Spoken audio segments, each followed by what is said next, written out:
Got this supercar body chosen, which should be good for what I have in mind. First going to choose carbon fiber as the panel material, then monocoque chassis made from carbon fiber as well, mid-longitudinal engine placement, and pushrod suspension front and rear. Now I will create the design that I have in mind for this thing. And here is the completed design, retro style with modern parts. Starting at the front, have these LED pixel running lights and blinkers and some projector lights as the main headlights. Laid out the headlights like this to mimic quad sealed beam headlights. Then moving onto the side, gave it some basic door handles, added 2 intake vents on the rear half and gave it aero disc style rims. The wheel fitment will get adjusted in a later section. Onto the rear next, got an LED pixel light bar, dual exhaust tips, a rear wing that matches the style of the car, and some louvers above the engine cover. And finally the interior. Nothing too special here, just a basic black interior that matches the car style decently well.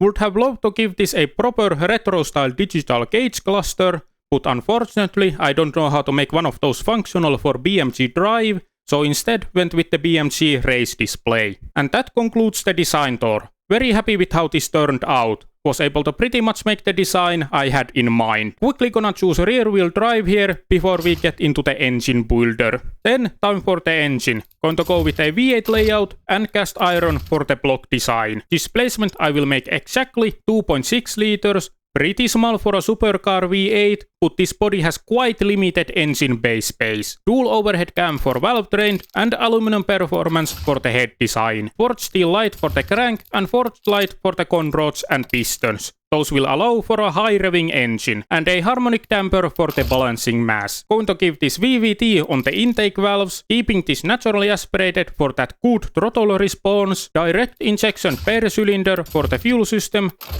and unleaded ultimate for the fuel type. Performance high for the intake manifold. Then time for the exhaust side. Tubular long headers, dual exhaust, high flow 3-way cat, and a single straight through muffler. Now we'll get to tuning this engine. And here it is all tuned up. Was able to get 356 horsepower out of it, which should be good for how light this car is going to be. And my goal wasn't to give this car an insanely powerful engine anyways. Time for the test pull.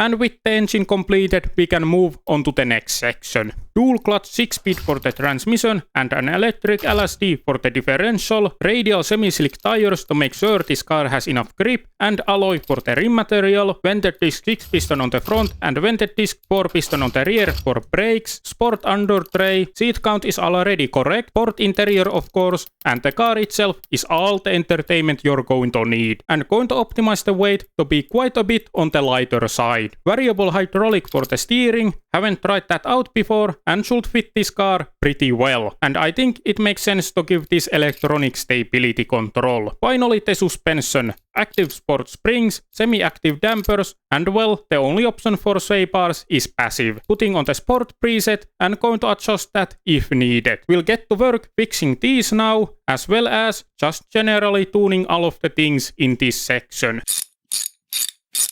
And here it is with everything tuned up to where I want them. Took a bit to do, but I'm happy with how everything is looking now. Game still has some suggestions, but they are ones I'm willing to ignore. Also, as I mentioned earlier, in the engine section, this car indeed turned out to be pretty lightweight, under 1000 kilograms. Now to finish off, I just have to come up with a name. I think Concept 85 sounds good enough for this. We'll get this exported over to BMG Drive so I can test drive it. And here it is in BMG Drive. Let's start it up.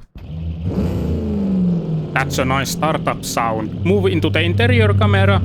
Then the first thing I want to do is to drive it from here to the racetrack. So going to set the navigation there and then we can get going. Going to keep it in automatic here just to see how that behaves. And already can notice that the steering is very light, which I assume is thanks to the variable hydraulic steering. Also the turning circle of this thing is surprisingly good. Though not sure if it should be that surprising actually. it does have a very short wheelbase. Out of the parking garage and onto the city streets. Oh, the transmission can't really figure out going uphill on partial throttle. Okay, have to give it a bit more throttle to make sure it stays in one gear. Interesting. But yeah, this is unsurprisingly very easy to drive in the city. Steering is nice and light, and stopping and going is easy thanks to the transmission's automatic mode. And the visibility is surprisingly good. Accelerate up to highway speed here, and can feel the steering firming up. And even in the recording you can probably notice the stiff suspension going over these bumps on the road here.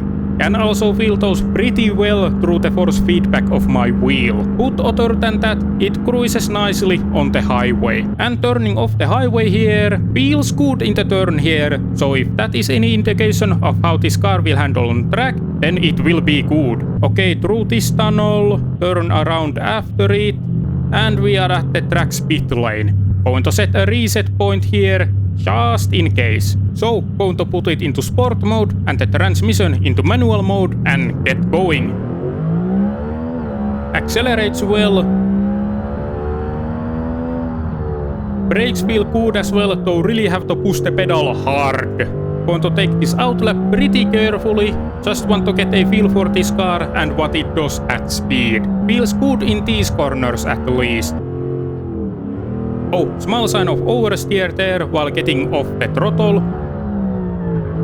A bit bigger of a sign of oversteer there while braking into the corner. Good to know. Was able to recover from it at least, so that's good. Able to really open it up here now, since this is a very long straight. Feels stable at these speeds, so no worries there. Also the V8 sounds good, as it should. And then brake nice and early here for the corner coming up. Felt quite squirrely under the heavy braking there. Now through the corkscrew replica. Handled that with no problems. Then just through the final chicane, onto the start-finish straight to start a flying lap. Let's see how it goes while pushing a bit harder. Locking up a bit there in the tricky braking zone into the first turn, despite having ABS.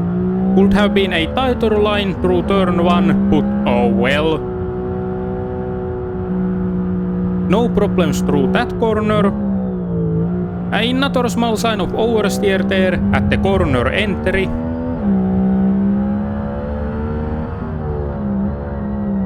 Really locking up there. Could be that I downshifted too early or something, but still managing to get through the corner well. Easily through these tight turns.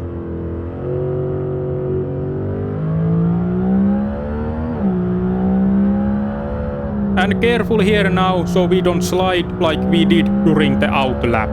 And open up the throttle onto the long straight.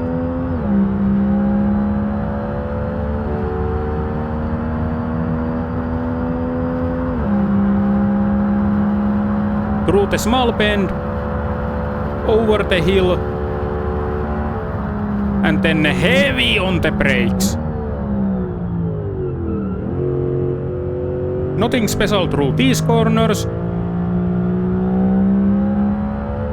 Keep it in third and steady on the throttle. Bit of brakes for this one.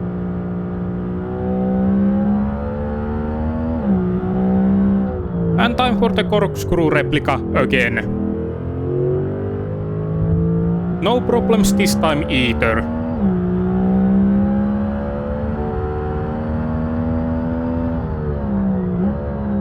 Now just through the last chicane.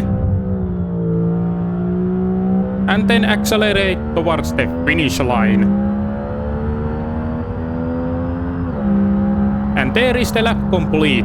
Handles well on track. So it is quite twitchy, but that is to be expected from a short wheelbase mid-engine car. One more thing I have to try out. First for that we'll turn off the driving assist, so that thing I want to try out are twisty back roads. This car should be fun on those as well. Yep, easy to get oversteer with the throttle with the driving assist off. So get to be careful about the throttle application if I want to keep the car stable. But as expected, it is really fun here, as a car like this should be. I think with those tests done, I'm ready to give my conclusion. Before that though, just wanted to showcase how I set up the rear lights. The taillights are rings around the blinkers and reverse lights, and then the brake light is the rest of the light bar. But yeah, really happy with how this car turned out. Looks the way I wanted it to look, and it's just simply fun to drive. Couldn't really ask for more from a car like this.